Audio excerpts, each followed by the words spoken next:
What happens to a warrior when there is nothing left to fight for? Imagine your home, your history, and the graves of your ancestors gone in a heartbeat, not by a glorious battle, but by a freak subatomic reaction. This is the reality for the Klingon Empire after the burn. Kronos isn't just a planet anymore, it's a graveyard. But here's a kicker that's tearing the Alpha Quadrant apart. The Federation calls it a refugee crisis. The Klingons, they call it extinction. Today, we're breaking down Vox and Excelso. We're looking at the cargo carrier incident, a tragedy that has left thousands of Klingon families in a state of ambiguous loss. No bodies to bury, no honor to reclaim, just silence. Does the Federation have the moral right to force a rescue on a culture that would literally rather die than be managed by a bureaucracy? Or is Starfleet's empathy actually a form of soft imperialism? Grab your blood wine. This is going to get uncomfortable. Let's talk about the fall of Kronos. Hell yeah. Today's title. Vox and Excelso. That does not roll off the tongue very easy. I have really got to start studying this dead language of Latin because there's so much. There's so much. So basically this means a voice from on high, calling you to your purpose or what have you. And we go down the wormhole or rabbit hole, if you will, of who Jaden actually is. So yes, Vox and Excelso. Okay. All right. So after the burn, so basically I do, are you familiar with the burn, which is something that we learned from Star Trek Discovery? Are you familiar with the burn? So no, I've heard it repeated. And I should have gone on Star Trek Waikiki. But because it keeps coming up. It is a theme. It keeps coming up. You laughing. Hey, that's my way of doing crash course, especially when I go down my Game of Thrones rabbit holes. Yeah, so no, I'm not familiar with the burn. All right. So basically the burn. I want you to think about it like this. These electromagnetic pulses that stop things from working. Are you familiar? Okay, so I want you to think about that, but this is happening in space. So it stopped ships from flying in space. So think of the burn as that, right? So how does this total loss of a home world, I'm talking about the Klingons, change the Klingon identity based on what you saw in that particular episode? So what I got from that, and to make it concise, is Klingon or die. If you are going to strip me away from, what makes me Klingon, I don't want it. I don't need your help. We don't need saving. Mind your business, even if that means our extinction. We would rather be extinct than to allow you to basically give us some sort of handout. And so that is what I got from that. Klingon or die. Don't meddle. And I saw it come out of Jaden once he finally got himself together with the debate and everything, how he expressed himself like, hey, you are not Klingon. These are Klingon problems. Mind your business. 100%. 100%. All right. So a heavy cargo carrier crashed en route to a refugee center, leaving family statuses unconfirmed. How does this specific tragedy, heighten the tension in the asylum debate? Ooh, so first of all, the doctor was trying hard to get them to stray away from that topic altogether, because this is not something that happened in the past. This is something that's happening in the now, and it directly affects one of our students. And so, whereas we see Jaden already kind of struggling with his stage fright and all of that, this hits literally not close to home. This hits home. And so, I love the way that despite his uncomfortability, he wanted to address it, because who better to speak on a Klingon problem and crisis than me? And I don't care that it's uncomfortable, because why else does this type of platform exist if we can't speak about it? So I'm glad that they went there. I do this. Well, this is one thing. I didn't write this down as a question. But how did you examine the interplay between Jaden and Mir, and how Jaden and God dog, what's the other guy's name? The Illyrian. How did you examine their interrelationship in terms of how they reacted or interacted with Jaden as it related to that particular situation? So I think I love how it was juxtaposed because on the one hand, you have that friend, no, I'm gonna put it right in your face. Let's rip the band-aid off. I'm gonna push you. And then you have that other friend that's really soft and like, hey, let's work through it. So I loved seeing both sides of the coin because both were necessary. Jaden was outside of himself. This is a real thing. I could have lost I could be the last of my kind, so to speak. And so, because even with Thok, she's Jim Hadar and Klingon. He's Klingon. So, at any rate, I love how both friends, in essence, wanted to show up for him and support him in his time of crises, but the way in which they approached it was very different, but very necessary. So it was kind of like almost kind of like a little sexual undertone with him and the Kionian to me, but maybe that's just me. It was a little homoerotic, It wasn't just you. It wasn't just you. I was like, is this happening? Like, okay. All right, hey, but help me work it out. Help me work it out. Yes, help me work it out. Yes. Okay.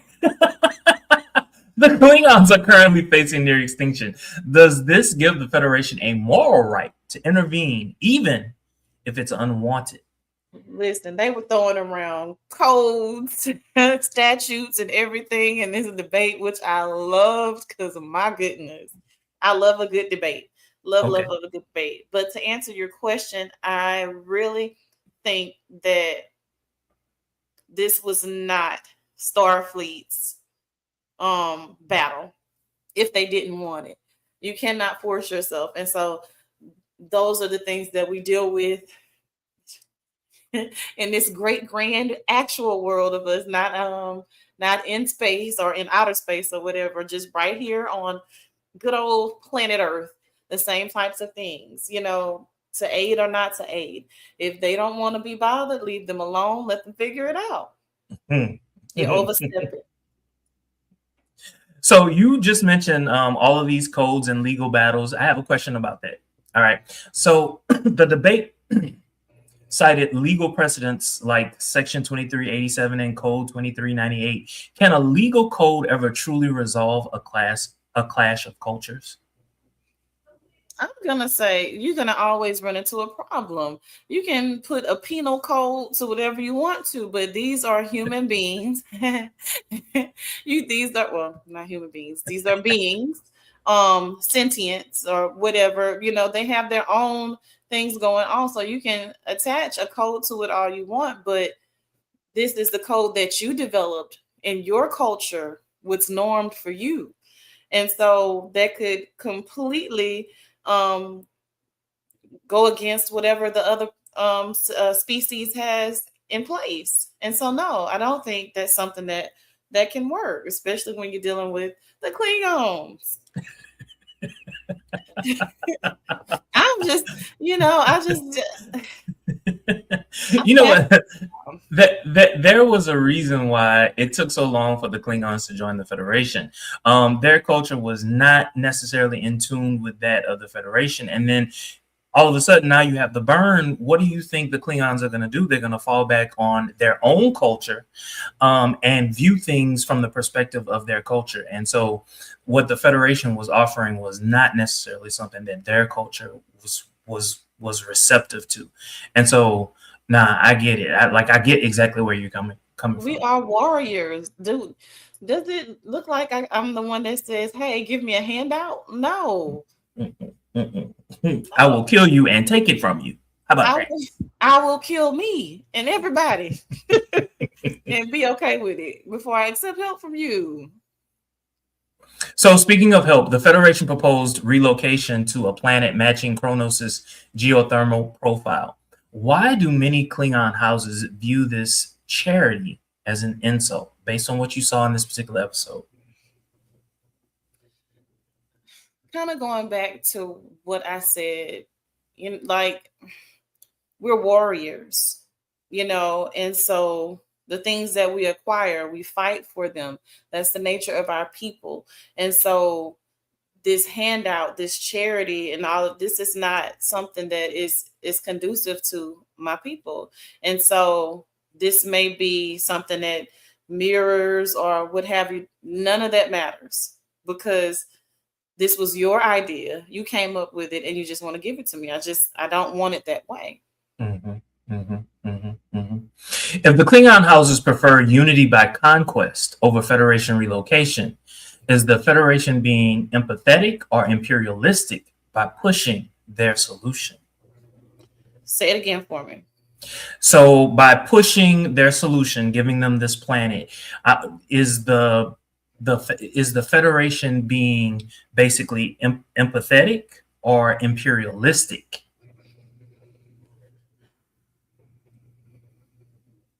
I feel like it can be a little bit of both. I really feel like it could be a little bit of both. Ultimately, I loved how things worked out. And I think it could be a little bit of both because in essence, there's still this complex there. It just is. Like we're the Federation, our ways are better. Like there's still an undertone of imperialism there. Yeah. I think what the Federation was attempting to do was empathetic, however, not realizing the reality of the situation for the Klingons. What's his guy? The guy that the Chancellor knew personally. He basically told her, "This is not who we are. You can't just give us this." But it was wonderful to see Jaden play a part in this particular episode by basically saying, no, we gonna handle this like Klingons handle it. And then he told them what needed to happen. And then the Federation, hearing and understanding all of those different points of view, they were like, okay, all right. So at the end of the day, the Federation arrived at not perfect, but close to perfect solution. But it took all of that. It took all of these different people basically saying the same thing over and over and over again. This is how it has to be. And I appreciated it because I was one of the main people screaming as it pertains to Jaden. When is your Klingon gonna show up? I don't want to see a passive Klingon. I don't want to see that. This is bothering me. I don't like it. Like, I get it. I get your personal quest. I appreciated this episode because we learned so much more about him and why it's kind of wired he is the way he is. Right. But he Klingoned in this episode. He did. For me, he did. And so this was Jaden's episode. I loved it and appreciated it. He Klingoned in philosophy, not necessarily in prowess. Yes. Yes. I get it. So speaking of Jaden, we see a single Klingon cadet in Starfleet facing secrecy due to the risk of dishonor. What are the psychological effects of having to hide one's heritage in order to serve? Ooh, say that one more time.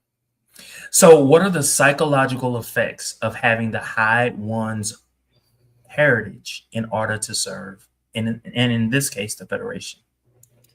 So, my goodness, I don't even know how you function because you can't wear your emotions on your sleeve, one, because you're a Klingon. Let's just start there.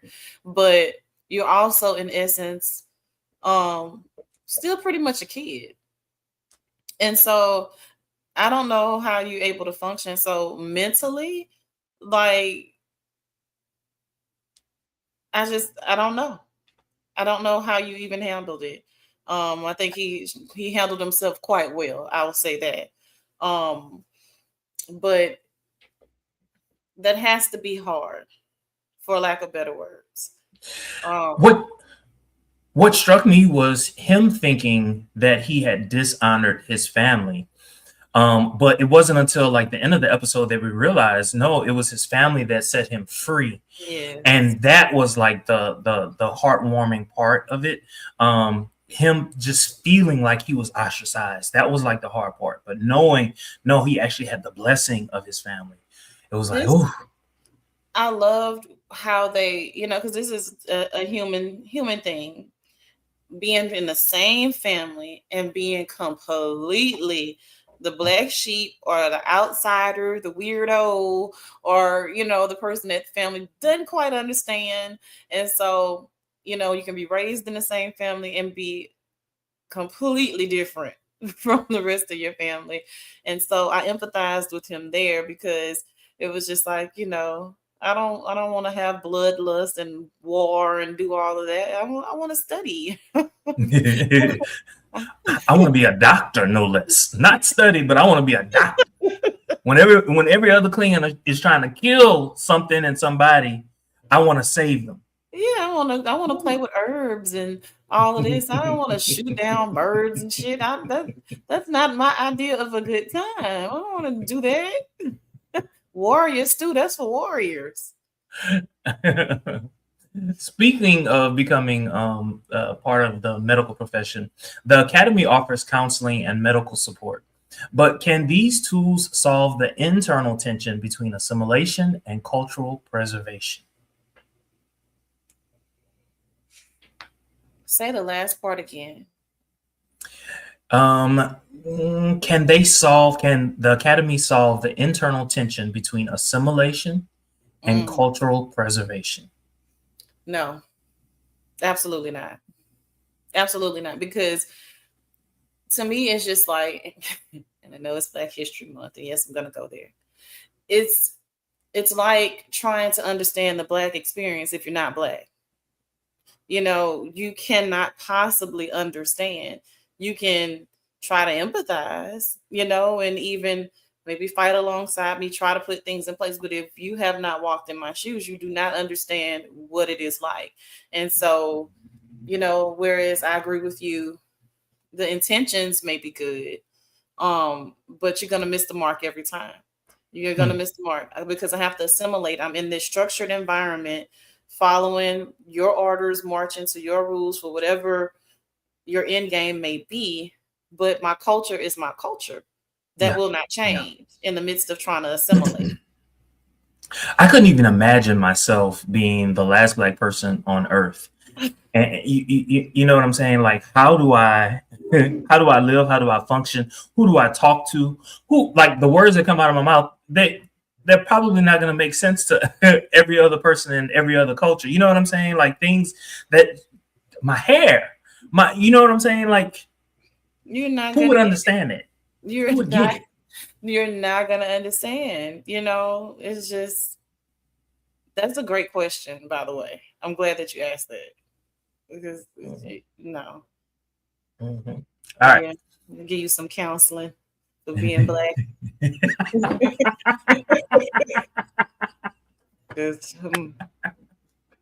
sure okay. I'm sure I have the perfect remedy to cure you from all those things that happened to you. Based on the debate, does the Federation have a legal obligation to enforce asylum, or should they step back and let the Klingon Empire determine its own fate, even if it leads to extinction? I'm gonna say no. You do not have a legal obligation. No, no, you don't. You need to step back and allow them the right to do what they need to do. It's just, I'm going to go here again. Everybody did not want desegregation. There were some harmful impacts to it. And so sometimes in trying to do good, you do harm. And so you have to respect people's needs. It's just like, to me, in the medical profession, going against a DNR. Okay, if I don't want to be resuscitated, you have to respect my wishes. So a legal obligation, no. because you then take away my free will. Yeah. Yeah. It kind of reminds me of what has been going on in the Middle East for hundreds of years. It's like, to what extent do outside powers get involved in an internal issue? And do you have the right to take one side or the other? I don't know if a government has a right to do that. However, I do recognize that governments, have the right to protect their interests. I just, when you're dealing with other people's cultures, because to me, it's less about being just this.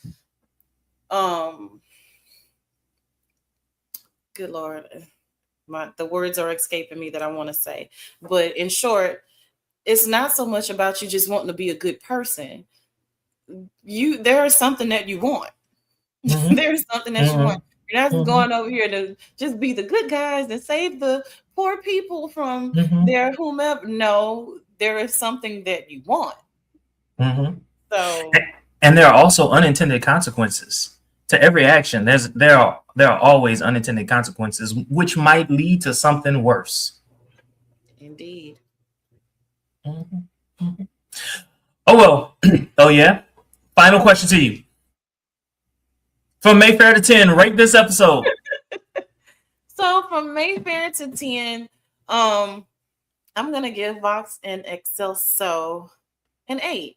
I'm gonna give it an 8 because they gave me Jaden, actual Jaden. They, allowed me to have his backstory, and he showed up. He showed up in this episode, and so I'm not gonna quite give it a 10.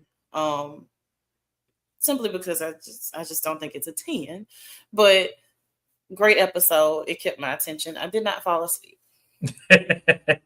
You know what? I'm going to give it a 9, and this is why I give it a 9. I agree with everything that you just said. What it also did was it added to the lore of Klingons, right? Without taking anything away from what we know and understand from the Klingons of old. And when I say that, I'm talking about what we learned from the original Next Generation, Deep Space Nine, and every other show that came along. It didn't take anything away; it added to, right? And I agree with you. I want to stamp what you said. It gave us Jaden. Right? Who is this man? Who is this boy? What is his motivation? And we saw that. We got that. I also like the fact that what they seem to be doing with each episode is they want to give us more character development. If you notice, every episode is focused on a different character, and they're taking their time to develop these characters, and I really do enjoy it. And I think they did it in the right way. With his character, I think it was kind of easy because he was playing a Klingon, and there's so much lore from Klingons that it was easy to pull from. But I think what made it difficult for him as an actor was to be able to portray that as authentically as possible. But I am listening to what you said before. The fact that he was the quote unquote the black sheep, that made his character have some leg to stand on, in the fact that yes, he is an atypical Klingon, but this is why. So I that's why I gave it a 9. And I also think that maybe 10 years from now, we might look back at this particular episode and we might actually say, wow, this episode meant a lot. Yeah. That's where I stand. I'm here for it. Well, is there anything that we missed that you wanted to talk about that we didn't cover? The only thing I would add is my girl, Laura Thok. I appreciated that she kind of dropped in a bit and kind of counseled him, so to speak. Yeah. Because she was honestly the only person on that ship, if anyone, that could speak to him directly in a way that he would be receptive to. And so I love that she humbled herself and was like, hey, basically, dang, I should have got to you a little sooner. you know, but I loved it. I loved that piece. So that would be the only thing that we did not discuss that really kind of meant something to me. And I'm just a little bit obsessed with Laura Thach for some reason. I don't know. I am too. I love her character. I said it first episode. I love her character. Yeah. She can do no wrong. I don't care what the haters say in the on the internet. I don't care. I love her character. Yes. Love her character. I love the fact that she's also becoming like a mentor to some of them. Especially him, and I feel he really needs it. And I kind of think that she's like the perfect person. The fact that she is half Klingon, half Jemador. She's 1 foot in, 1 foot out, and so is he. And it makes sense. I love it. And they're both queer. So, you know, hey, the nerd. You understand him on so many levels. Yeah, there's a lot of queerness on this show. I love it. I love it. Enough said about it. All right. Thank you all so very much for joining us. Don't forget to like, comment, and subscribe. Until next time. See you. Oh, and by the way, we've got another episode that's coming out shortly. Y'all have a good one. Live